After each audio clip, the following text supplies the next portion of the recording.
So hello everyone, my name is Pranav and I am a legal intern in Lexis and Company.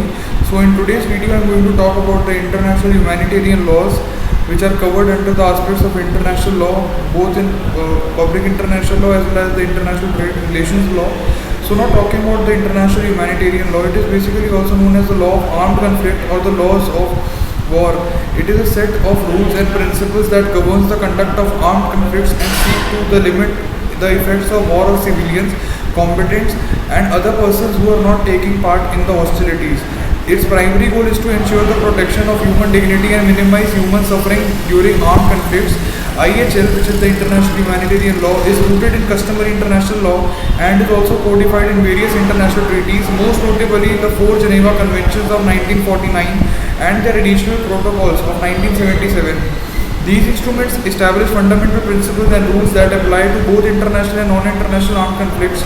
We are also now talking about the key principles. The key principles of IHL include distinction, which requires parties to distinguish between civilians, objects and military targets. Proportionality, which prohibits attacks that may cause excessive harm to civilians or civilian objects compared to the anticipated military advantage, and the prohibition of unnecessary suffering and indiscriminate attacks. IHL addresses a wide range of issues including the protection of civilians, wounded and sick persons, prisoners of war and other persons wars they combat. It also regulates these means and the methods of warfare, such as the use of weapons, the treatment of detainees and the provision of humanitarian assistance.